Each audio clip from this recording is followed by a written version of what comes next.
السلام عليكم ورحمة الله. إن الحمد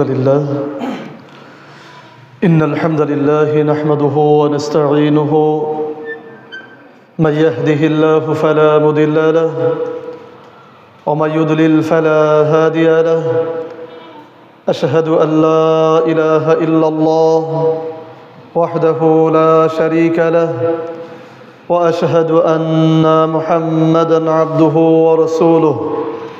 أما بعد فإن خير الحديث كتاب الله وخير الهدي هدي محمد صلى الله عليه وسلم وشر الأمور محدثاتها وكل بدعة ضلالة وكل ضلالة في النار.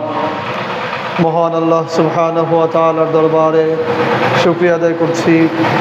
আল্লাহ রাব্বুল আলামিন আমাদের সকলকে দুনিয়ার যাবতীয় ব্যস্ততা ছিন্ন করে শয়তানের যাবতীয় তৎপরতা দূরে ঠেলে দিয়ে যথাসময়ে জুমার সালাত আদায় করতে আসার তৌফিক দান করেছেন। এই জন্য সেই আল্লাহ তাআলার আলিশান দরবারে শুকরিয়া আদায় করে পড়ছি আলহামদুলিল্লাহ। প্রিয় হাজিরিন, আজকের খুতবার আলোচ্য বিষয় রাসূল সাল্লাল্লাহু আলাইহি ওয়াসাল্লামের সালাত ও আমাদের সালাতের মধ্যে পার্থক্য।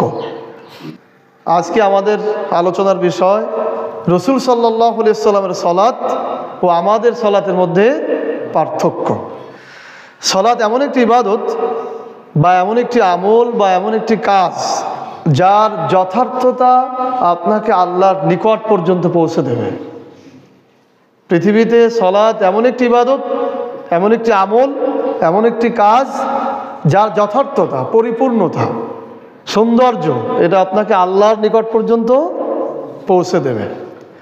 সালাতের মাধ্যমেই আল্লাহ সুবহানাহু ওয়া তাআলার সাথে মানুষ কথা বলতে পারে, আর অন্য কোনো মাধ্যম নেই। একমাত্র সালাতের মাধ্যমেই আল্লাহ সুবহানাহু ওয়া তাআলার সাথে মানুষেরা কথা বলতে পারে। এটা নয় সামান্য ব্যাপার। যিনি সৃষ্টিকর্তা, যিনি আল্লাহ রাব্বুল আলামিন, তার সাথে কথা বলার মাধ্যম হচ্ছে সালাত। অর্থাৎ সালাতে দাঁড়িয়ে আপনি আল্লাহর সাথে কথা বলতে পারেন এবং আপনার জীবনের যা কিছু প্রয়োজন রয়েছে, যা কিছু চাওয়া পাওয়ার রয়েছে, এই সব কিছু আপনি আল্লাহর কাছে বলতে পারেন। আর সেই বলাটার মাধ্যমই হচ্ছে সালাত। এবং আল্লাহ বলতেও বলেছেন যে তোমরা সালাতের মাধ্যমেই আমার কাছে বলো যা কিছু প্রয়োজন, জীবনের যত চাওয়া পাওয়া আছে সব কিছু সালাতের মাধ্যমেই আল্লাহর কাছে বলতে হবে। আল্লাহ বলেছেন, ইয়া আইয়ুহাল্লাযীনা আমানু ইসতাঈনু বিস-সাবরি ওয়াস-সালাহ। হে বিশ্বাসীরা, হে ঈমানদারেরা, তোমরা সালাতের মাধ্যমে আমার কাছে চাও। সালাতের দ্বারা, সালাতকে ব্যবহার করে, সালাতের মাধ্যমে, সালাতকে মাধ্যম দিয়ে, উদ্দেশ্য করে আমার কাছে চাও। এটা আল্লাহ রাব্বুল আলামিন বলেছেন। আর রাসূল সাল্লাল্লাহু আলাইহি ওয়াসাল্লাম বলেছেন, ইযা কামা ফি সালাতিহি ইউনাজি রাব্বাহু। তোমাদের কেউ যখন সালাতে দাঁড়ায়, নারী হোক কিংবা পুরুষ হোক, তোমাদের কেউ যখন নামাজে দাঁড়ায় তখন সে তার প্রতিপালকের সাথে চুপে চুপে কথা বলে। সুবহানাল্লাহ। সালাতে দাঁড়ানো অবস্থায় আমি আল্লাহর সাথে কথা বলছি, এটা আমার কাছে কিন্তু অনেক বড় মনে হয়। আপনাদের কাছে কি মনে হয়?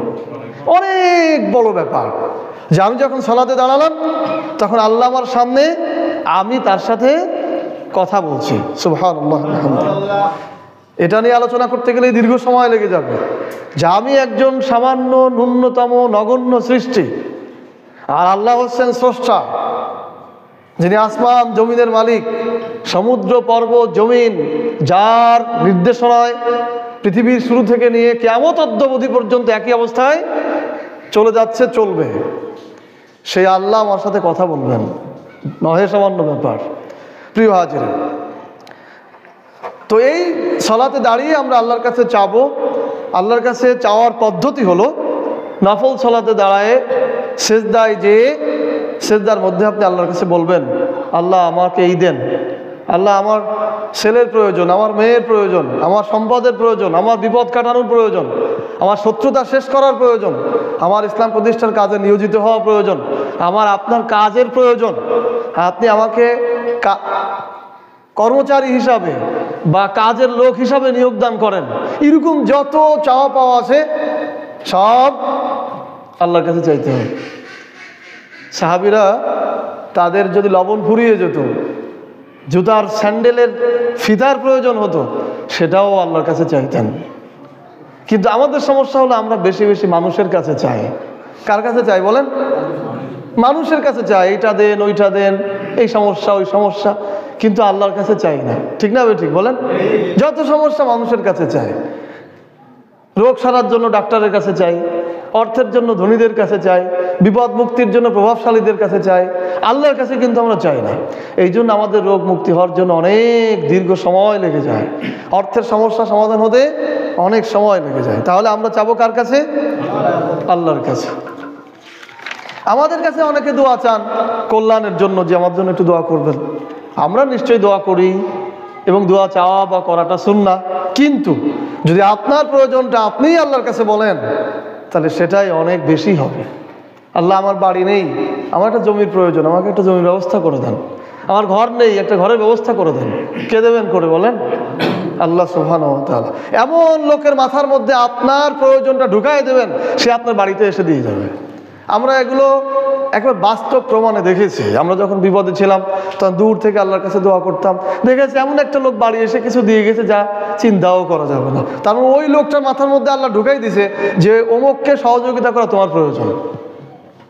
বুঝেছেন? এই জন্য আমরা চাবো কার কাছে? আল্লাহর কাছে। প্রিয় হাজিরিন, সালাতের কথা বলছিলাম। সালাত এমন একটি ইবাদত যা আপনাকে প্রতিদিন সেজদার মাধ্যমে 34 বার আল্লাহর নিকটবর্তী করে দেয়, আল্লাহর পায়ের কাছে নিয়ে যায়। বলেন সুবহানাল্লাহ। সালাত এমন একটি ইবাদত, এই সালাত ওদিকে কি, সালাত এমন একটি ইবাদত যা প্রত্যেক মানুষকে প্রতিদিন 34 বার আল্লাহর নিকট পর্যন্ত নিয়ে যায়, আল্লাহর পায়ের কাছ পর্যন্ত নিয়ে যায়। বলেন সুবহানাল্লাহ। আল্লাহ বলেছেন ওয়াসজুদ ওয়াকতারিব, ওয়াসজুদ সেজদা দাও, ওয়াকতারিব আর আমার নিকটবর্তী হয়ে যাও। তার মানে সেজদা দিলেই আল্লাহর নিকটে চলে যাওয়া যায়। সেজদা দিলেই কি আল্লাহর, ওকে জাগাও, সোজা বসো, ওকে উঠে বসো, ওই পাশে যাও। সেজদা দিলেই কি আল্লাহর নিকটে চলে যাওয়া যায়। প্রতিদিন কতবার? 34 বার। আমার কথা বোঝা যাচ্ছে? ইকো বেশি আছে? 2 বার হচ্ছে কথা? সালাত এমন একটি ইবাদত যে ইবাদতের মাধ্যমে প্রতিদিন মানুষকে আল্লাহ সুবহানাহু ওয়া তাআলার পা পর্যন্ত পৌঁছে দেয়, আল্লাহর নিকট পর্যন্ত নিয়ে যায় 34 বার। আল্লাহ বলেছেন ওয়াসজুদ ওয়াকতারিব, সেজদা দাও আর আমার নিকটে চলে যাও, চলে আসো। সুবহানাল্লাহ আলহামদুলিল্লাহ। এই জন্য আমরা যদি আল্লাহর নিকটে যেতে চাই তাহলে বেশি বেশি সেজদা করতে হবে। 34 বার বলতে যেটা বুঝাইছি, আপনার ফরজ সালাতে 34টা সেজদা আছে, এই জন্য এটা বলা হয়েছে। কিন্তু আপনি যদি আরো সেজদা দেন আরো বেশি নিকটবর্তী হতে পারেন, এটাই আল্লাহ তাআলার প্রতিশ্রুতি, আল্লাহ তাআলার ওয়াদা। আমরা অনেকে আল্লাহর নৈকট্য অর্জনের জন্য বিভিন্ন মাধ্যম খুঁজি, কিন্তু এটার কোনো প্রয়োজন নেই। আল্লাহ তাআলা নিজেই বলেছেন ওয়াসজুদ ওয়াকতারিব, সেজদা দাও আর আমার নিকটবর্তী হয়ে যাও। প্রিয় হাজিরিন, আবার সালাত এমন একটি ইবাদত, খেয়াল করেন, আমরা এতক্ষণ সালাতের যে দিকটা শুনছিলাম, এবার তার বিপরীত দিক। সালাত এমন একটি ইবাদত যা আমাদের আল্লাহর নিকটবর্তী করে দেয়, আল্লাহর কাছে চাওয়া পাওয়ার পর্যন্ত নিয়ে যায়। আবার সালাত এমন একটি ইবাদত যার অপর্যাপ্ততা, অযথার্থতা বা গুরুত্বহীনতা এইটা মানুষকে জাহান্নাম পর্যন্ত পৌঁছে দেবে। সালাত যেমন জান্নাতে পৌঁছে দেবে, আল্লাহর নিকট পর্যন্ত নিয়ে যাবে, ঠিক একইভাবে গুরুত্বহীনতা, অপর্যাপ্ততা, অযথার্থতা এই একই সালাত, একই আমল আপনাকে জাহান্নামের মধ্যে নিক্ষেপ করবে। আল্লাহ সুবহানাহু ওয়া তাআলা বলেছেন মা সালাকাকুম ফি সাকর ক্বালু লাম নাকু মিনাল মুসাল্লিন। জাহান্নামের মধ্যে যখন লোকদেরকে নিক্ষেপ করা হবে তখন প্রশ্ন করা হবে যে জাহান্নামের মধ্যে তোমাদেরকে কিসে নিক্ষেপ করলো, কেন আসলে এখানে? তখন উত্তর দিবে লাম নাকু মিনাল মুসাল্লিন, আমরা মুসাল্লিদের অন্তর্ভুক্ত ছিলাম না, মানে আমরা সালাত আদায় করতাম না। সালাত আদায় না করার কারণে, খেয়াল করেন, সালাত আদায় না করার কারণে আমাকে জাহান্নামে ফেলা হয়েছে। তাহলে সালাত এমন একটি ইবাদত যা জান্নাতে নিয়ে যেতে পারে, আবার কি জাহান্নামে ফেলে যেতে পারে। প্রিয় হাজিরিন, এখন সূরা মুদ্দাসসির আয়াত নম্বর 43। এখন আপনি সালাত আদায় করছেন না, তার মানে আপনি জাহান্নামে নিক্ষিপ্ত হওয়ার কাজ করছেন। আপনার সন্তান, আপনার ছেলে, আপনার মেয়ে সালাত আদায় করে না, তার মানে আপনার ছেলে এবং মেয়েকে জাহান্নামে নিক্ষেপ করা হবে। আপনার স্ত্রী অথবা স্বামী সালাত আদায় করে না, তার মানে তাকে জাহান্নামে নিক্ষেপ করা হবে। আপনি এ ব্যাপারে সতর্ক নন, এর মানে হচ্ছে আপনি স্বার্থপর মানুষ। কারণ আপনি দুনিয়ার ব্যাপারে অনেক সচেতন। দুনিয়াতে আপনার স্ত্রীর ক্ষতি না হোক, আপনার ছেলেমেয়ের ক্ষতি না হোক, এ ব্যাপারে আপনি অনেক সচেতন। কেউ যদি আপনাকে আপনার স্ত্রীকে অপমান করে কথা বলে, আপনি রেগে যান, আপনি প্রতিবাদ করার চেষ্টা করেন, আপনার সন্তানের বিপদে আপনি লাফ দিয়ে পড়েন, কিন্তু সালাত আদায় না করার কারণে সে জাহান্নামী হচ্ছে, এ ব্যাপারে আপনার চিন্তা নেই। তার মানে আপনি একজন স্বার্থপর মানুষ। আপনি দুনিয়ার ব্যাপারে খুবই সচেতন, কিন্তু পরকালের ব্যাপারে, যেখানে আপনার স্ত্রী সন্তান অনন্তকাল থাকবে, সেইখানের ব্যাপারে আপনার কোনো ভূমিকা নেই। কাজেই এ ব্যাপারে আপনাকে জবাবদিহিতা করতে হবে। প্রিয় উপস্থিতি, আমরা এতক্ষণ আলোচনার ভূমিকা শুনলাম, সালাতের গুরুত্ব বোঝানোর চেষ্টা করলাম। এবার আমরা রাসূল সাল্লাল্লাহু আলাইহি ওয়াসাল্লামের সালাত ও আমাদের সালাতের মধ্যে পার্থক্য জানব। আমরা সালাতের যে পার্থক্য নিয়ে আলোচনা করব, তা সালাতের কায়দা কানুনের পার্থক্য না, সালাতের আদবের পার্থক্য। সালাতের কায়দা কানুন নিয়ে বেশ কিছু ইখতিলাফ রয়েছে, এজন্য এটা এক আলোচনার মধ্যে সম্ভব না। আজকে আমরা যে পার্থক্য আলোচনা করব, এটি হচ্ছে সালাতের আদবের পার্থক্য। সালাতের আদবের পার্থক্য। কিসের পার্থক্য? আদবের পার্থক্য। এই আদবের পার্থক্য নিয়ে আমরা আলোচনা করব ইনশাআল্লাহ। এক নম্বর পার্থক্য হচ্ছে সালাতের পবিত্রতার পার্থক্য। সালাতের পবিত্রতার পার্থক্য। রাসূল সাল্লাল্লাহু আলাইহি সাল্লাম সালাতের ক্ষেত্রে যে পবিত্রতা অর্জন করতেন, অজু বা গোসল, এক্ষেত্রে উনি খুব অল্প পানি ব্যবহার করতেন, যা প্রয়োজন তার থেকে বেশি ব্যবহার করতেন না।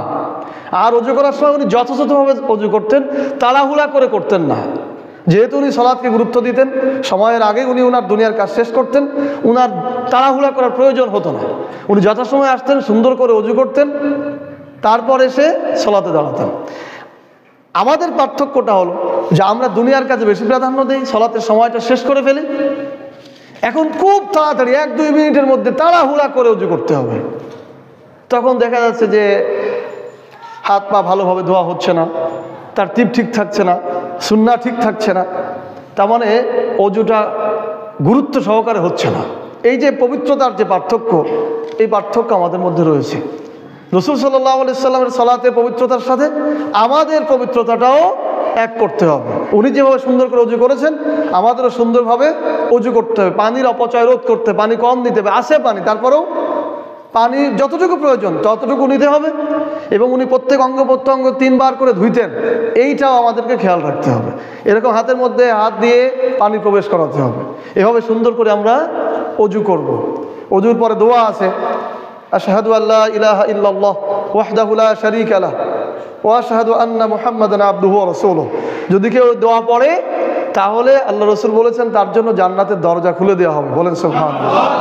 আর এক হাদিসে বলা হয়েছে তার জন্য আসমানের দরজা খুলে দেওয়া হবে, কল্যাণের দরজা খুলে দেওয়া হবে। বলেন সুবহানাল্লাহ। কিন্তু আমরা এত তাড়াহুড়ো করে অজু করি, দোয়া পড়া তো দূরের কথা, সিঁড়িতে পড়ে যাবো কিনা, দাঁত ভাঙবে কিনা, এই সময় নেই। বিষয়টা এরকম কিনা? 2 নম্বর পার্থক্য, সালাতে পোশাকের পার্থক্য। সালাতে পোশাকের ব্যাপারে আল্লাহ সুবহানাহু ওয়া তাআলা বলেছেন, ইয়া বানি আদম খুযু যিনাতাকুম ইনদা কুল্লি মসজিদ। আল্লাহ বলছেন সালাতে পোশাকের ব্যাপারে, ইয়া বানি আদম, হে বনি আদম, হে আদম সন্তান, হে মানুষেরা, খুযু যিনাতাকুম ইনদা কুল্লি মসজিদ। যখনই তোমরা সালাতের নিকটবর্তী হবে বা মসজিদের নিকটবর্তী হবে, তখন তোমরা উত্তম পোশাক পরবে। সূরা আরাফ আয়াত নম্বর 31। এখানে একটি বিষয় উল্লেখ্য, এই আয়াতটা ইয়া বানি আদম না বলে ইয়া আইয়ুহাল্লাযীনা আমানু বলা যেত, তাই না? কিন্তু ইয়া বানি আদম বলার কারণ হচ্ছে তখনকার হজ্জে যারা ছিল অন্য মানুষরাও কি মুসলিমরা ছাড়াও হজ করত, এই জন্য তাদের উদ্দেশ্য করে বলা হয়েছে, কারণ তারা যথাযথ পোশাক পরে ওখানে হজ করতে আসতো না। তাহলে সালাতের সময় আল্লাহ বলেছেন জিনাতাকুম ইনদা কুল্লি মসজিদ, উত্তম পোশাক পরো, সুন্দর পোশাক পরো সালাতের সময়। এই জন্য রাসূল সাল্লাল্লাহু আলাইহি ওয়াসাল্লাম সালাতে দাঁড়ানোর সময় অপেক্ষাকৃত উত্তম পোশাক পরতেন। ওনার যেই পোশাকগুলি ছিল তার মধ্যে সব থেকে বেশি ভালো যেটা সেটা পরতেন। কেন? ওই যে হাদিস যে আমি যখন সালাতে দাঁড়াবো তখন আল্লাহর সামনে আমি দাঁড়াচ্ছি, আল্লাহ আমাকে দেখছেন, তাহলে উত্তম পোশাকে যেন আল্লাহ তাআলা আমাকে দেখেন। হযরত হাসান রাদিয়াল্লাহু তাআলা আনহু সালাতের ব্যাপারে, পোশাকের ব্যাপারে বলতেন যে আল্লাহ রাব্বুল আলামিন সৌন্দর্য পছন্দ করেন, আল্লাহ তাআলা সৌন্দর্য পছন্দ করেন, এই জন্য আমি সালাতে উত্তম সুন্দর পোশাক পরি যেন আল্লাহ সুবহানাহু ওয়া তাআলা আমাকে সুন্দর পোশাকে দেখতে পারেন। বলেন সুবহানাল্লাহ। আবু দাউদ শরীফের হাদিস। ওনাদের চিন্তাধারাটা কেমন ছিল? আমার এক উস্তাদ ছিলেন, উনি লুঙ্গি পরে সালাত আদায় করতেন না। কেন? আমরা প্রশ্ন করলাম কেন? লুঙ্গি ঠিক পোশাক তো বলছেন হ্যাঁ লুঙ্গি ঠিক পোশাক, কিন্তু বাংলাদেশে লুঙ্গিটাকে খুব বেশি গুরুত্ব দেওয়া হয় না। লুঙ্গি পরে আপনি অফিসে চলে যেতে পারবেন বাজারে, তার মানে এটা আমাদের দেশে মূল্যবান মানে সম্মানিত পোশাক না। তাহলে যেটা আমাদের মানুষের কাছেই সম্মানিত না, সেই পোশাক পরে আমি আল্লাহর সামনে কিভাবে দাঁড়াই? চিন্তা করেছেন কিভাবে উনি ভেবেছেন? আর আমরা কি করি? যেন তেন যা আছে একটা পরে তোরে শেষ। অথচ শ্বশুর বাড়ি যাচ্ছি, বন্ধুর বাড়ি যাচ্ছি, কি একটা শান শৌকত, তাই কি না বলেন? কিন্তু আল্লাহ আমার সামনে দাঁড়ানো, আমি যা তা একটা পরে চলে আসতেছি, এটা ঠিক নয়।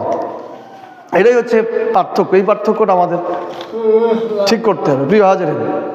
3 নম্বর, সালাতের সময়ের পার্থক্য। খুব গুরুত্ব দিয়ে শুনবেন, মনোযোগ সহকারে শুনবেন, মুখস্থ করে রাখবেন, ঠিক আছে না? সালাতের সময়ের পার্থক্য। রাসূল সাল্লাল্লাহু আলাইহি সাল্লাম যথাসময়ে সালাত আদায় করতেন। যথাসময়ে সালাত আদায় করতেন মানে ওয়াক্ত যখন হবে সেই সময় উনি সালাত আদায় করতেন, অভ্যস্ত ছিলেন। এবং এতটাই গুরুত্ব দিতেন যে ওনার কোনো সালাত একটু সময়ের থেকে অতিরিক্ত হোক এটা উনি কখনো পছন্দ করেননি। একবার খন্দকের যুদ্ধ চলাকালীন সময়ের কারণে ওই অবস্থায় যুদ্ধ ছেড়ে যে আসরের সালাত আদায় করা সম্ভব হয়নি, তা আসরের সালাত ছেড়ে দিতে হয়েছে যুদ্ধের কারণে, মাগরিবের পরে যে পড়তে হয়েছে।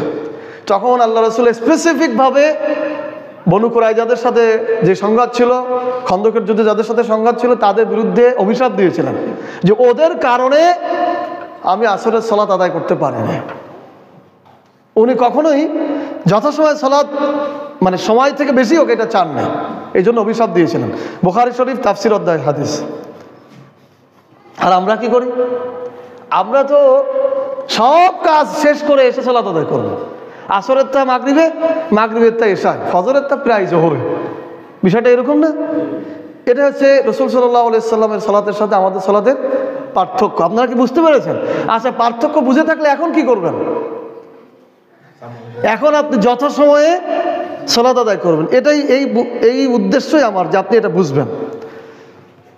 মনে রাখতে হবে, ইচ্ছা মতন যদি সালাত আদায় করেন, ইচ্ছা মতন সময়, তাহলে আপনার এই সালাতের সাক্ষ্য আল্লাহ সুবহানাহু ওয়া তাআলা পর্যন্ত পৌঁছাবে না। আল্লাহ তাআলা পর্যন্ত পৌঁছাবে না। কিভাবে? আবু হুরায়রা রাদিয়াল্লাহু তাআলা আনহু থেকে বর্ণিত হাদিস, রাসূল সাল্লাল্লাহু আলাইহি সাল্লাম বলেছেন, তোমাদের মাঝে ফেরেশতাদের পালা বদল হয়। রাতে একদল ফেরেশতা আসেন, দিনে আর একদল ফেরেশতা থাকেন। একদল আসে আর একদল চলে যায়। আর এই আসা যাওয়ার সময়টা হচ্ছে আসরের সময় এবং ফজরের সময়। আসরের সময় একদল আসলে এখানে যারা থাকে তারা চলে যায়, তারা আবার ফজরের সময় আসে। এই পালা বদলের মাধ্যমে আসরের সময় যারা আল্লাহর কাছে চলে যায় তাদের কাছে আল্লাহ তাআলা জানতে চান যে আমার বান্দাকে কি অবস্থায় ছেড়ে আসছো, কিভাবে রেখে আসছো। তখন ফেরেশতারা বলেন যে আল্লাহ রাব্বুল আলামিন তাদেরকে আমরা সালাতরত অবস্থায় দেখে আসছে, আল্লাহর কাছ পর্যন্ত এই কথা পৌঁছানো হচ্ছে। তারা আবার বলে আমরা যখন গিয়েছিলাম ফজরের সময় তখনও আমরা তাদেরকে সালাতরত অবস্থায় পেয়েছি। বুখারী শরীফ সালাত অধ্যায়ের হাদিস। আল্লাহর কাছে আমার আপনার কথা বলা হবে যে আমরা তাদেরকে সালাতরত অবস্থায় যে দেখেছি, আবার যখন ছেড়ে এসেছি তখনও সালাতরত অবস্থায় ছেড়ে এসেছি। বলেন সুবহানাল্লাহ। এই উপস্থিতিটা হতে হলে কোন সময় হতে হবে? যখন সালাতের রক্ত হয় তখন আদায় করতে হবে, ওই সময় তারা চলে যান। তাহলে আমরা যে পার্থক্যটা বোঝাচ্ছিলাম, রাসূল সাল্লাল্লাহু আলাইহি ওয়াসাল্লাম যথাসময়ে সালাত আদায় করতেন আর আমরা দেরি করে করি। আর 4 নম্বর পার্থক্য জামাতে সালাত আদায়ের পার্থক্য। জামাতে সালাত আদায়ের পার্থক্য। রাসূল সাল্লাল্লাহু আলাইহি ওয়াসাল্লাম জামাতে সালাত আদায়ের ব্যাপারে খুবই গুরুত্ব দিতেন। রাসূল সাল্লাল্লাহু আলাইহি ওয়াসাল্লাম জামাতে সালাত আদায়ের ব্যাপারে খুবই গুরুত্ব দিতেন। তার মৃত্যুর মাত্র 4 দিন পূর্বে উনি ভীষণ অসুস্থ ছিলেন, হেঁটে আসার মতো কোনো পরিবেশ নাই, এত অসুস্থ ছিলেন। সেই অবস্থাও সাহাবীদের কাঁধে ভর করে মসজিদে জামাতে সালাত আদায় করতে এসেছেন। বলেন সুবহানাল্লাহ। আমরা কি করি? একটু জ্বর কাশি, একটু সমস্যা হলেই জামাতে আসা বন্ধ, ঠিক নয় কি? রাসূল সাল্লাল্লাহু আলাইহি সাল্লাম জামাতে সালাত আদায়ের ব্যাপারে ভীষণভাবে গুরুত্ব দিতেন, আর আমরা সামান্য হলেই আসি না। এটাই পার্থক্য।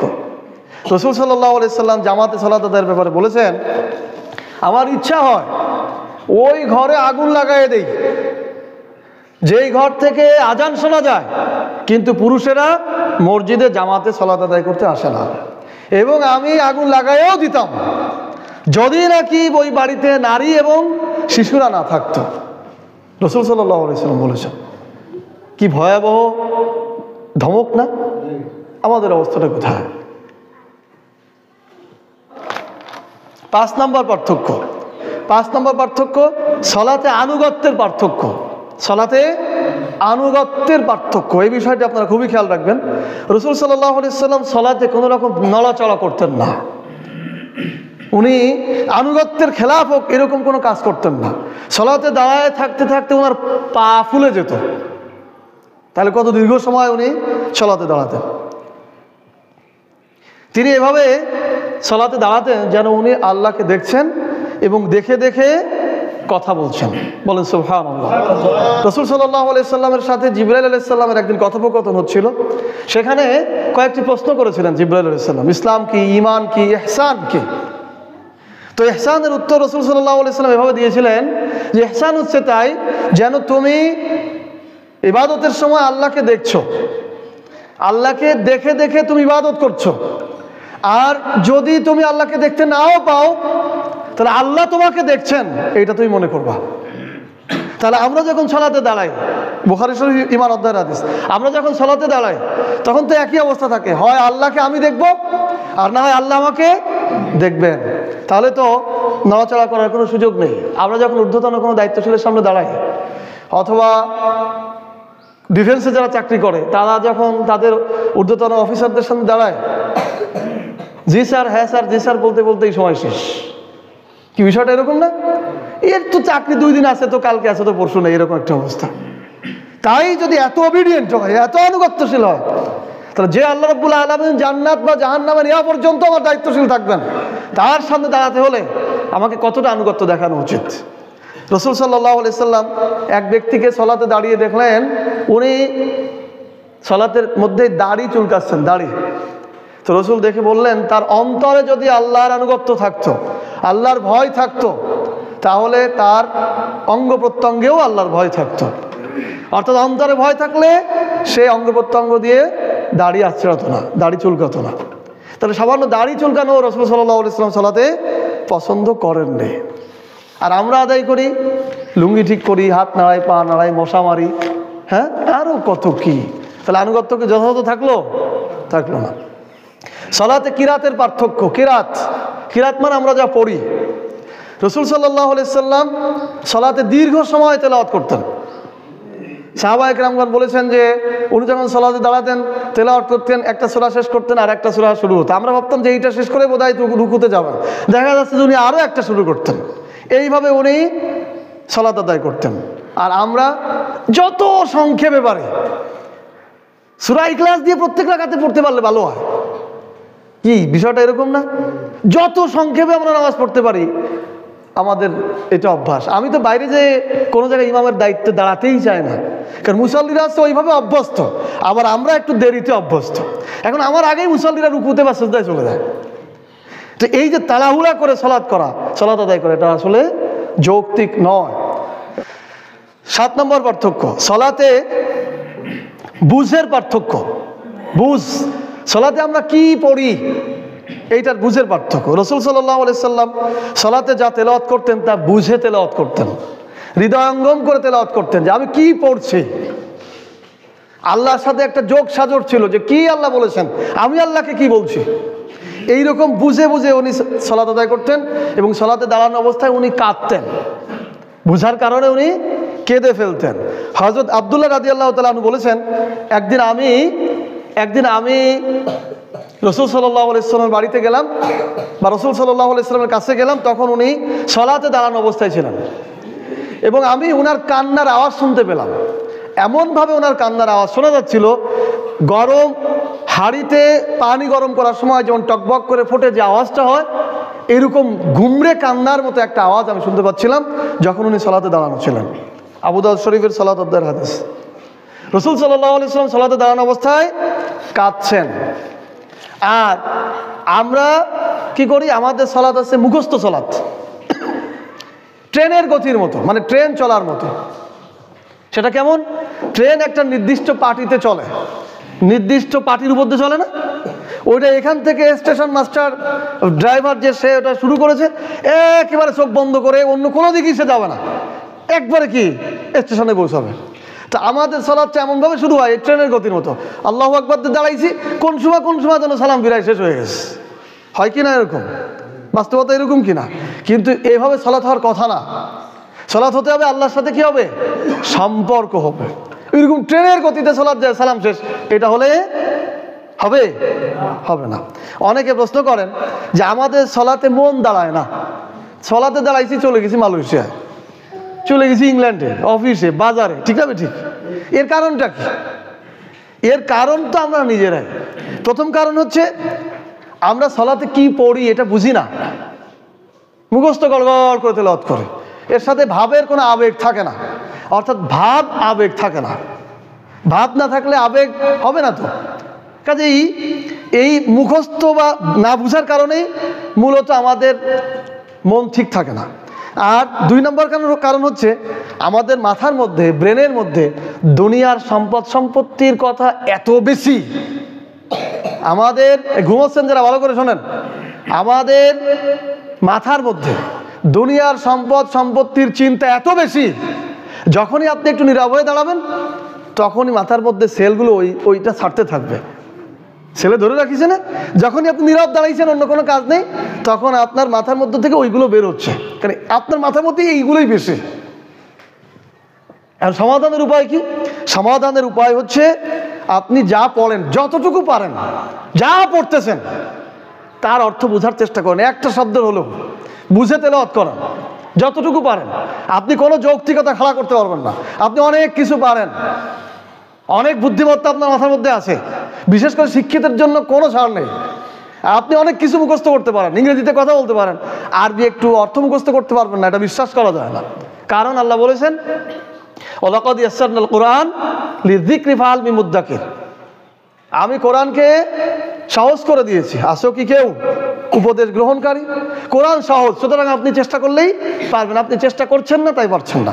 তো এই চেষ্টা আমাদের করতে হবে। তাহলে এই সালাতের মধ্যে বুঝ থাকলে দেখবেন যে আপনি যথাযথভাবে আল্লাহর সাথে কথা বলে সালাত আদায় করতে পারবেন। 8 নম্বর, রুকু ও সেজদাতে পার্থক্য। রাসূল সাল্লাল্লাহু আলাইহি সাল্লাম রুকু সেজদাতে দীর্ঘ সময় থাকতেন, অনেক বেশি সময় নিতেন। আয়েশা রাদিয়াল্লাহু তাআলা আনহা বলেছেন, রাসূল সাল্লাল্লাহু আলাইহি সাল্লাম সেজদা দিয়ে এত বেশি সময় থাকতেন যে আমি ভাবতাম যে উনি বোধহয় মারা গেছেন। এইটা বোঝার জন্য আমি উনার পায়ে চিমটি কাটতাম, যে উনি বেঁচে আছেন কিনা। তাহলে কত দীর্ঘ সময় উনি সালাতে সেজদাতে দেরি করতেন। আমরা কি করি? সেজদা দেই আর উঠি আর মুখস্থ করে নিয়েছি 3 বারের বেশি তাসবিহ পড়া যাবে না। কিন্তু এই শব্দটা বিশ্লেষণ করা নাই। আমাদের উস্তাদরা শিখাইছেন কি? ন্যূনতম, মানে একটা সীমা নির্ধারণ করে দিয়েছেন যে এর নিচে যেন না আসে। আমরা ন্যূনতমরেই সর্বোচ্চ ধরে ফেলেছি। অথচ আপনি 7 বার 10 বার যা পারেন আপনি সেজদার তাসবিহ পড়তে পারেন। হুযায়ফা রাদিয়াল্লাহু তাআলা আনহু থেকে একটি হাদিস বর্ণিত রয়েছে। এক ব্যক্তিকে দেখলেন যে উনি সালাত আদায় করছেন, খুব দ্রুত সেজদা রুকু সেজদা দিচ্ছেন। তখন হুযায়ফা রাদিয়াল্লাহু তাআলা আনহু তাকে ডেকে এনে বললেন, তুমি যেভাবে সালাত আদায় করলে, এইরকম সালাত আদায় করতে করতে যদি তুমি মারা যাও, তাহলে মুহাম্মদ সাল্লাল্লাহু আলাইহি সাল্লাম যে দিন নিয়ে এসেছেন তার উপর থেকে সরে যেয়ে তুমি মৃত্যুবরণ করলে। তার মানে রুকু সেজদা সে ঠিক মতো করে নাই। তা আমাদের অবস্থাও তো তাই, আমরা তো রুকু সেজদা দিই আর উঠি, ঠিক কি না বলেন? রুকু সেজদাতে আমাদেরকে সুন্দর, রুকু সেজদা আমাদের সুন্দর করে দিতে হবে।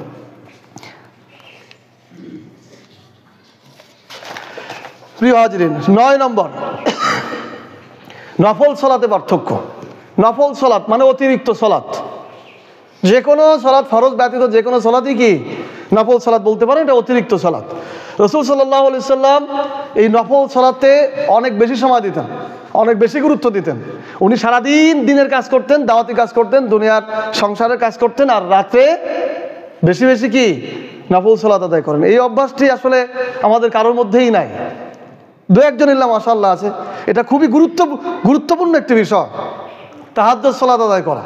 রাসূল সাল্লাল্লাহু আলাইহি সাল্লাম বলেছেন, প্রত্যেক রাতের শেষ অংশে আল্লাহ সুবহানাহু ওয়া তাআলা নিকটবর্তী আসমানে চলে আসেন, আর সেখান থেকে ঘোষণাকারীর মাধ্যমে বা উনি নিজেই বলতে থাকেন যে কে আছে অভাবী, আমার কাছে চাও, আমি তার অভাব পূরণ করে দেব। সুবহানাল্লাহ। কে আছে গুনাহগার, জোরে বলবেন, কে আছে গুনাহগার, আমার কাছে গুনাহ ক্ষমা চাও, আমি ক্ষমা করে দেব। বলেন সুবহানাল্লাহ। কিন্তু দুঃখজনক হলো আল্লাহ ওদিকে ডাকতেছেন আর আমরা ঘুমোয়ে বিভোর। কোন দিক দিয়ে ফজর চলে যাচ্ছে, ফজর, এটারও ঠিক নাই। রাসূল সাল্লাল্লাহু আলাইহি ওয়াসাল্লাম স্পষ্ট বলেছেন, মুনাফিকের জন্য সবথেকে বেশি কঠিন সালাত হচ্ছে ফজরের সালাত। তো এই নফল সালাতের ব্যাপারে রাসূল সাল্লাল্লাহু আলাইহি ওয়াসাল্লাম খুবই গুরুত্ব দিতেন এবং উনি অনেক দীর্ঘ সময় ধরে সালাত আদায় করতেন। আয়েশা রাদিয়াল্লাহু তাআলা আনহা ওনার সালাত দেখে বলেছিলেন যে আপনি এত ইবাদত করেন কেন? আল্লাহ তাআলা তো আপনার অতীতের এবং ভবিষ্যতের সমস্ত গুনাহকে ক্ষমা, ভুলকে বা সমস্ত ত্রুটিকে ক্ষমা করে দিয়েছেন। তখন রাসূল সাল্লাল্লাহু আলাইহি ওয়াসাল্লাম বলেছিলেন যে আমি কি কৃতজ্ঞ বান্দাদের অন্তর্ভুক্ত হব না? আমাকে আল্লাহ তাআলা ক্ষমা করে দিয়েছেন, কিন্তু তারপরও আমি কৃতজ্ঞ বান্দাদের অন্তর্ভুক্ত হতে চাই। এই জন্য উনি বেশি বেশি কি নফল সালাত আদায় করতেন। বুখারী শরীফ নফল সালাত অধ্যায়ের হাদিস। আর আমরা অধিকাংশ লোকে তো ফরজ সালাত পড়িই না, আর যা একটু ফরজ পড়ি তো সুন্নাতের ধারে গেছে নাই, মানে সুন্নাত মানেই নফল। অথচ রাসূল সাল্লাল্লাহু আলাইহি ওয়াসাল্লাম বলেছেন, দিনে রাতে যে ব্যক্তি 12 রাকাত সালাত আদায় করবে, দিনে রাতে যে ব্যক্তি 12 রাকাত সুন্নাহ সালাত আদায় করবে, আল্লাহ সুবহানাহু ওয়া তাআলা তার জন্য জান্নাতে একটি প্রাসাদ দিবেন। বলেন সুবহানাল্লাহ। এই 12 রাকাত সালাতকে বলা হয় সুন্নাতের আতেবা। বুখারী শরীফ সালাত অধ্যায়ের হাদিস, সুন্নাতের আতেবা। আপনারা গণেন, ফজরে 2 রাকাত, জোহরে আগে পরে 6 রাকাত, মাগরিবের পরে 2 রাকাত, এশার পরে 2 রাকাত, কয় রাকাত হলো? এই 12 রাকাত। আর বুখারী শরীফে আছে 10 রাকাত, জোহরের আগে 2 রাকাতের কথা বলা আছে। তো এই 10 অথবা 12 এই সুন্নাত সালাত যদি কেউ আদায় করে, তাহলে তার জন্য জান্নাতের মধ্যে একটা প্রাসাদ আল্লাহ তাআলা নির্মাণ করে দেবেন। বলেন সুবহানাল্লাহ। আমরা দুনিয়াতে একটা বাড়ি করার জন্য কত ব্যতিব্যস্ত, অথচ আল্লাহ তাআলা এই সুন্নাত সালাত আদায় করলে জান্নাতে প্রাসাদ দিবেন, এই ব্যাপারে আমাদের কোনো ভ্রুক্ষেপ নেই। তো এই জন্য আমাদের উচিত এই সুন্নাত সালাতগুলি আদায় করা। কি আমরা পারবো তো ইনশাআল্লাহ? এই ছেলেরা, তোমরা এই যে সালাম ফিরাই চলে যাও, এটা ভালো দিক না। প্রিয় হাজরিন, সর্বশেষ 10 নম্বর পার্থক্য, নিয়মতান্ত্রিক সালাত আদায় পার্থক্য।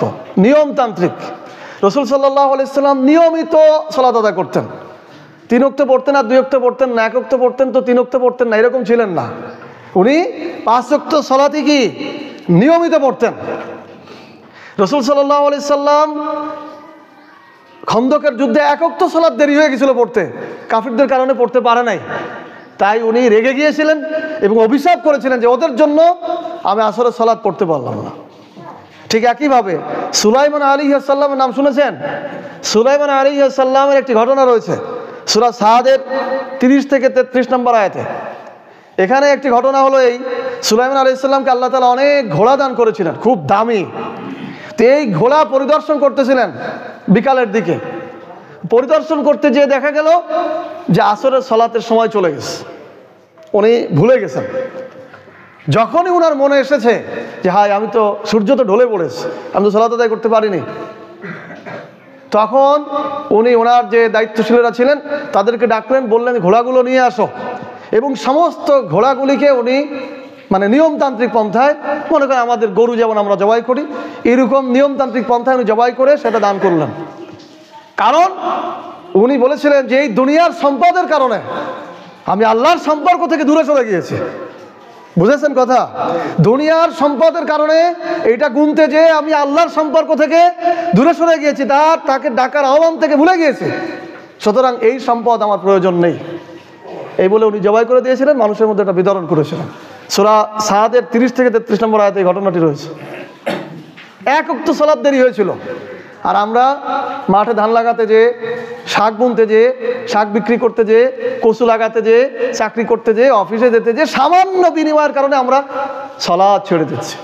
কত শত সালাত ছেড়ে দিয়েছি তার কোনো ঠিক নেই। রাসূল সাল্লাল্লাহু আলাইহি সাল্লাম বলেছেন যে ব্যক্তি আসরের সালাত ছেড়ে দিল তার সমস্ত আমল ধ্বংস হয়ে গেল। আসরের সালাতের গুরুত্ব অনেক বেশি। কেন? ওই আসরের সময় ফেরেশতারা আল্লাহর কাছে যে বলবে, আল্লাহ রাব্বুল আলামিন আপনার বান্দাদেরকে দেখে আসলাম তারা সালাতরত অবস্থায় আছে, এবং আমরা যখন ফজরে গিয়েছিলাম তখনও তাদেরকে সালাতরত অবস্থায় পেয়েছে। এখন আপনি যদি আসরের সালাত আদায় না করে অন্য কিছু করেন, তখন তো এরা ফেরেশতারা এই রিপোর্ট দিতে পারবে না, সুতরাং আপনার সারা দিনের কোনো আমলই গ্রহণযোগ্য হবে না। এই জন্য আসরের সালাতের গুরুত্ব অনেক বেশি। প্রিয় ভাইয়েরা, আমরা এ পর্যন্ত 10টি পার্থক্য আলোচনা করলাম রাসূল সাল্লাল্লাহু আলাইহি সাল্লামের সাথে আমাদের সালাতের আদবগত পার্থক্য। এগুলো কোনো কায়দা কানুনগত পার্থক্য না, আদবগত পার্থক্য। বুঝে যাচ্ছে তো? রাসূল আমাদেরকে সালাত শিখাইছেন। রাসূল বলেছেন সল্লু কামা রামাইতুমুনি উসল্লি, তোমরা সেইভাবে সালাত আদায় করো যেভাবে আমাকে সালাত আদায় করতে দেখো। তো রাসূল সাল্লাল্লাহু আলাইহি সাল্লাম আমাদের শিক্ষক, উনার সালাতের সাথে যদি আমাদের 10টি পার্থক্য থাকে, একটি পার্থক্য থাকলেই তো সালাত হওয়ার কথা না। তাহলে যদি 10টি পার্থক্য থাকে তাহলে কি সালাত যথাযোগ্য হবে? হবে না।